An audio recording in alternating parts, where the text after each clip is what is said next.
मंडळी, तर शेतकरी मित्रांनो, आज आलेलो आपण वरुड या ग्रामामध्ये आणि वरुड या ग्रामचे प्रगतिशील शेतकरी आदरणीय प्रमोद भाऊ दळणकर यांच्या शेतामध्ये आलेलो आहेत आणि त्यांचे वडील, आपलं काय नाम काका? रामभाऊ दळणकर हे त्यांच्या शेतामध्ये आलेलो आहे आपण आणि त्यांच्या शेतामध्ये प्रवर्धन सीड्स कंपनीचा हा रेवंत नावाचा वाण आजोबांनी लावलेला आहे। तर हा रेवंत वाण आज रोजी जवळजवळ याची पेरणी पेरणी कोण्या दिवशी आठवते का आपल्याला?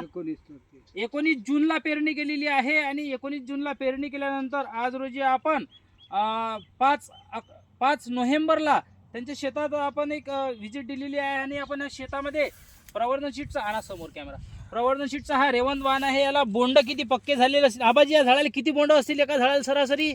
50-60च्या वर आहेत। 50 ते 60च्या वर बोंड आहेत आणि हे बोंड अशी पाहू शकता आपण की एका डांगीला याला बोंड किती लागले आहेत पहा। एक हे बोंड फुटलेलं आहे, 1 2 3 4 5 6 7 8 9 10 बोंड। त्याच्यानंतर हे झाड 1 2 3 4 5 6 7 बोंड आणि 8वी पाती आहे। त्याच्यानंतर सरसकट शेवटपर्यंत या झाडाला असेच बोंड आपल्याला पाहायला मिळत आहेत। पहा, शेवटपर्यंत असेच बोंड आहेत त्याला, इकडच्या सुद्धा डांगीला असेच बोंड आहेत।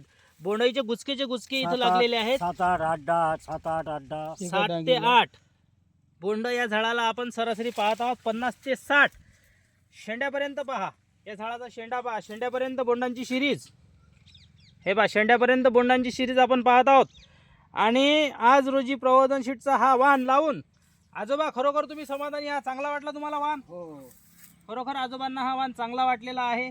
आपल्या या वरुड गावातील शेतकरी तसेच परिसरातील जे काही शेतकरी असतील त्यांना माझी आव्हान आहे की त्यांनी प्रवर्धन सीड्स कंपनीचा हा रेवंत वाण प्रत्येकाने शेतामध्ये लावावे आणि भरघोस उत्पादन घ्यावे।